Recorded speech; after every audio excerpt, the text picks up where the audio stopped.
Assalamualaikum warahmatullahi wabarakatuh. Sugeng enjang para siswa. Sedherengipun tepangaken nama Ibu Oktaviana Rizkia Ananti. Wonten mriki Ibu mucal basa Jawi.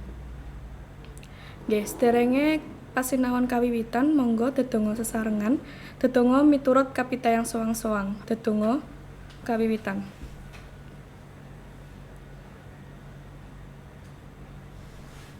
Paripurna. Nggih. Sedherengipun pasinaon Bu Okta lajengaken. Bu Okta badhe ngandharaken kadhil lan tujuan pembelajaran ing pasinaon menika.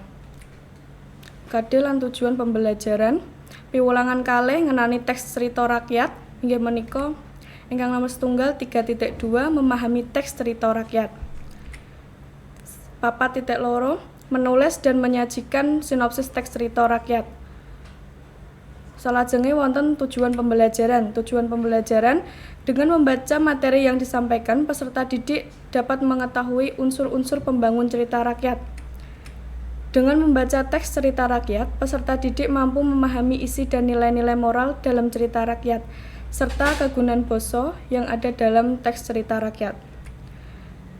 Dengan memahami teknik penulisan sinopsis cerita rakyat, peserta didik mampu membuat sinopsis cerita rakyat yang ada di daerahnya masing-masing.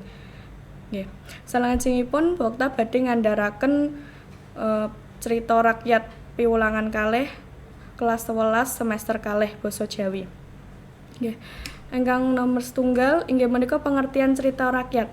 Cerita rakyat minangka cerita kang dumadi wiwit jaman biyen lan ora dimangerteni menawa isine pancen kedadian apa ora.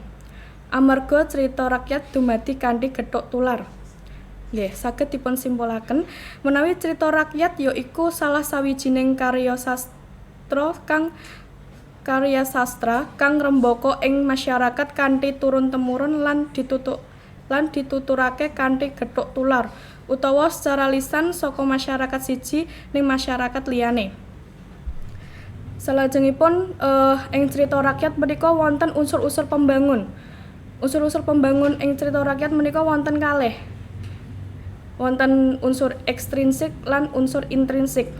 Unsur ekstrinsik yaiku unsur kang bangun cerita rakyat saka sakjabane cerita. Menawi unsur intrinsik yaiku unsur kang bangun cerita rakyat saka njero cerita.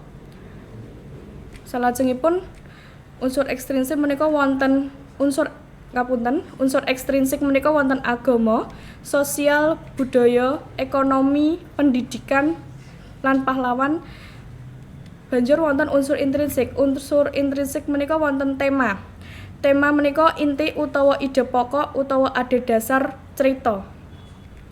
Banjur wonten paraga. Paraga utawi tokoh kang nglakoni tumindak ing saben prastawa ing cerita. Banjur wonten watak utawi penokohan, yaiku carane pengarang nggambarake lan jelasake karakter utawa watak tokoh-tokoh. Banjur wonten latar. Latar yaiku carane pengarang nggambarake lan jelasake karakter tokoh-tokoh ing cerita. Ingkang nomor gangsal inggih menika wonten sudut pandang. Sudut pandang yaiku posisine pengarang nyritakake cerita. Banjur nomor 6 wonten basa utawa gaya bahasa, basa sing ana ing cerita. Salajengipun wonten alur. Alur menika bagian utawa perangan saka unsur. Ing alur menika wonten gangsal bagian. Ingkang nomor 1 wonten pengenalan kahanan cerita utawa exposition. Terus ingkang nomor 2 salajengipun wonten nerangake kedadian utawa complication. Ingkang nomor 3 wonten nuju marang konflik utawa rising action. Ingkang nomor 5 wonten puncak utawa pucuke konflik, wonten turning point. Ingkang nomor gangsal wonten rerampungan utawa ending. Wonten ingkang nomor 8 wonten amanat. Amanat yaiku ajaran moral utawi pesan moral ing cerita. Salajengipun wonten nulis sinopsis cerita rakyat. Sinopsis yaiku ringkesan. Ringkesan yaiku nyekakake crita kanthi tetep ngawigatekake unsur-unsur intrinsik crita rakyat kasebut. Dados ringkesan menika boten kena ngowahi alur utawi unsur-unsur intrinsik crita rakyat. Sameneika wonten carane nggawe sinopsis.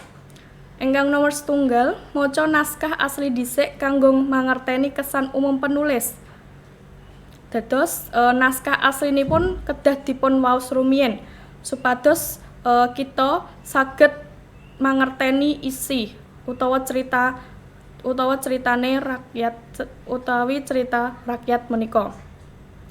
Ngapunten, wonten kalih wonten nyatet gagasan umum kanthi nggarisi ngisor gagasan sing wigati.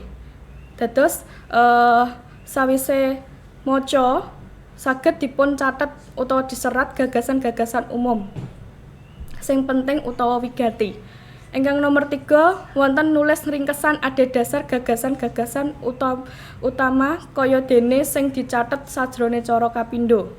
Dadose menawi wau sampun nyatet gagasan umume ingkang penting-penting lan wigati, banjur diringkes, banjur dicekakake gagasan-gagasan utama mau lan diserat. Wonten ingkang nomor sekawan inggih menika gunakake ukara sing padhet, efektif lan narik kanggo ngrangke alur crita dadi sawijining karangan cekak kang nggambarake karangan asli. Dadi ukarane iku kudu padhet lan efektif. Banjur nomor gangsal menika wonten dialog lan monolog, tokoh cukup ditulis isi utawa garis besare wae. Jadi menawi wonten dialog lan monolog ing cerita rakyat menika amung dipun pendhet garis besare mawon, intine mawon. Banjur salajengipun nomor 6, sinopsis ora entuk nyimpang saka alur cerita lan isi saka karya sing asli. Samenika materi ingkang saged Bu Okta andharaken menawi mangke wonten pitakenan lan para siswa lan lare-lare dereng mangertos boten paham saged nyuwun pirsa dhateng guru piyambak-piyambak, guru pengampu piyambak-piyambak. Lan salajengipun ing pungkasaning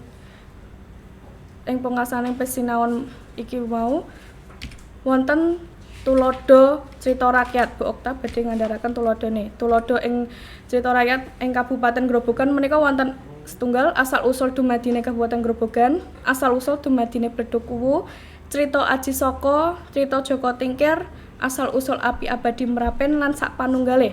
Tasih kathah ing Kabupaten Grobogan menika crita rakyatipun. Banjur wonten gladhen utawa tugas. Wonten 3 inggih nomor setunggal, goleka crita rakyat ing daerahmu saka internet oleh saka judul utawa tulodo ing nginggil wau saged pilih salah setunggal, banjur tulisan sinopsis utawa ringkesan crita mau ing buku tulis basa Jawi utawa selembar kertas utawa portofolio nggih. Salajengipun goleka pitutur luhur utawa amanat saka crita rakyat mau. Bokta baleni ingkang nomor setunggal, golek crita rakyat ing daerahmu, oleh golek nang internet, oleh nemokake judul mau nang tulodo wau, milih salah setunggale, terus ditulis diserat sinopsise utawa ringkesane ing buku tulis basa Jawa utawa selembar kertas oleh nang folio. Banjur digoleki pitutur luhure utawa amanat saka crita rakyat mau. Cekap semanten anggenipun Bu Okta saged aturaken menawi wonten klentu lan kirangipun nyuwun pangapunten. Wassalamualaikum warahmatullahi wabarakatuh. Matur nuwun.